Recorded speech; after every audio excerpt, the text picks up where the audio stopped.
Halo, Assalamualaikum anak-anak. Gimana kabarnya? Semoga selalu dalam keadaan baik ya. Amin. Oh ya anak-anak, apakah kalian tadi sudah mendengar bunyi-bunyi tersebut? Kalau sudah, bagaimana ya bunyi-bunyi itu bisa terdengar hingga ke telinga kalian? Nah, mau tahu gimana caranya? Yuk kita sama-sama simak penjelasan Ustazah berikut ini. Nah, menurut kalian, apa sih itu bunyi? Bunyi adalah suatu energi yang dihasilkan oleh semua benda yang bergetar. Nah, contohnya nih, Ustazah punya satu buah botol plastik yang telah diisi beberapa buah koin. Kemudian Ustazah goyangkan ya. Nah, terdengarkan suaranya? Hal ini bisa terjadi karena Koin bergetar sehingga menghasilkan bunyi. Semakin besar getaran suatu benda, maka bunyi yang dihasilkan akan semakin kuat. Tetapi, tidak semua bunyi bisa didengar oleh telinga manusia loh. Bunyi yang bisa didengar oleh telinga manusia hanyalah bunyi audiosonik, yaitu bunyi yang mempunyai frekuensi getaran 20-20.000 Hz. Sedangkan bunyi infrasonik yang mempunyai frekuensi getaran kurang dari 20 Hz dapat didengar oleh hewan seperti jangkrik, gajah, jerapah, dan sebagainya.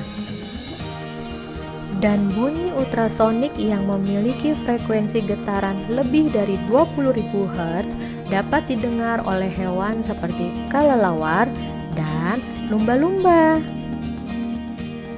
di awal video, kalian sudah dengar bunyi-bunyian kan? Kalau gitu Ustazah tanya, bunyi yang pertama itu bunyi apa ya? Siapa yang tahu? Ya, benar. Bunyi yang pertama adalah bunyi drum. Ketika drum dipukul, membran drum akan menghasilkan getaran yang kemudian akan menimbulkan bunyi. Kalau bunyi yang kedua, bunyi apa? Ya, betul. Bunyi terompet. Terompet dapat berbunyi karena tiupan pada trompet menyebabkan udara di dalam trompet bergetar. Nah, getaran inilah yang menyebabkan bunyi pada trompet. Kalau yang ketiga, itu bunyi apa? Betul sekali, bunyi tepuk tangan. Sekarang tugas kalian nih, tepuk tangan seperti ini bagaimana bisa terdengar hingga ke telinga kita?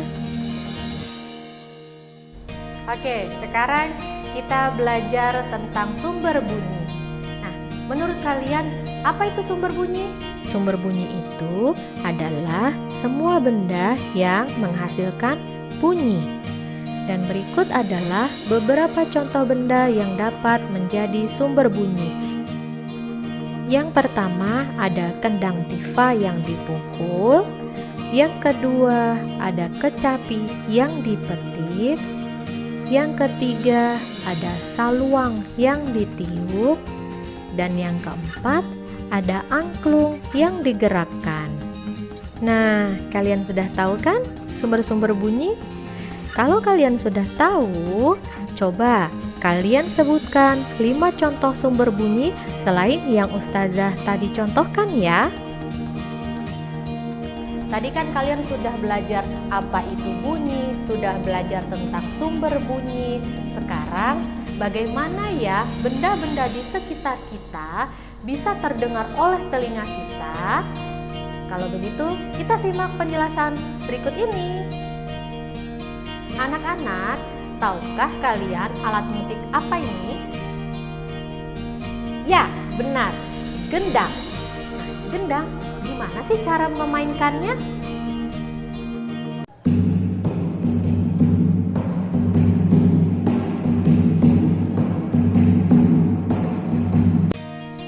Bunyi dapat terdengar di telinga kita apabila ada sumber bunyi.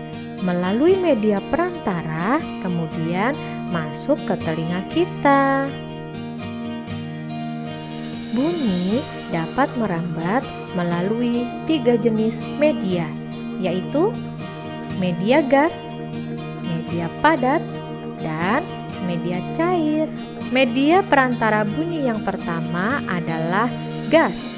Contohnya, kendang yang dimainkan oleh Ustadz Yusuf tadi dapat terdengar oleh telinga kita karena bunyi merambat melalui udara masuk ke telinga kita.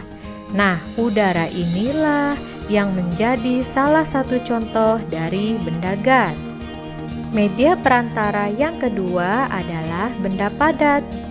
Bagaimana contohnya? Coba kalian simak praktek berikut ini ya. Ustazah Retno, saya minta tolong ya. Tolong dekatkan telinga Ustazah ke dinding pintu ini. Baik Ustazah Kristi. Nah, sekarang saya coba ketukkan ya pintunya. Nah, bagaimana Ustazah? Terdengar jelas tidak? Terdengar jelas sekali Ustazah Kristi. Oke, terima kasih Ustazah Retno. Sama-sama. Apa yang kalian simpulkan nih dari kegiatan tadi? Yes, betul sekali. Bunyi dapat merambat melalui media padat. Jadi, pintu yang dipukul tadi adalah contoh dari benda padat. Jika kita mengetuk bagian pintu yang satu, kemudian akan merambat melalui pintu sehingga dapat terdengar di bagian pintu yang lainnya. Media perambatan bunyi yang ketiga adalah benda cair. Perhatikan contoh berikut ini. Perhatikan kegiatan anak pada gambar. Siapkan ember, lalu isilah ember dengan air. Dekatkan telinga kalian pada air, kemudian ketuk bagian luar ember dengan batu. Apakah kalian mendengar ketukan ember dengan jelas? Kalian dapat mendengar bunyi ketukan pada ember karena ketukan pada ember merupakan sumber bunyi merambat melalui air lalu masuk ke telinga kita. Air merupakan benda cair sebagai media perambatan bunyi. Nah, kalian sudah belajar tentang bunyi kan? Bahwa bunyi dapat merambat pada media cair, media padat, dan media gas. Bunyi juga dapat mengalami pemantulan loh. Pemantulan bunyi terjadi ketika gelombang bunyi mengenai permukaan bidang pantul atau benda. Gelombang bunyi tersebut akan dipantulkan kembali oleh benda tersebut. Peristiwa ini sama seperti ketika bola memantul ke dinding. Anak-anak, bunyi pantul itu dapat memperkuat bunyi asli loh. Hal ini terjadi jika jarak permukaan dinding pantul dekat dengan sumber bunyi. Ada 2 macam bunyi pantul, yaitu gema dan gaung. Bedanya apa?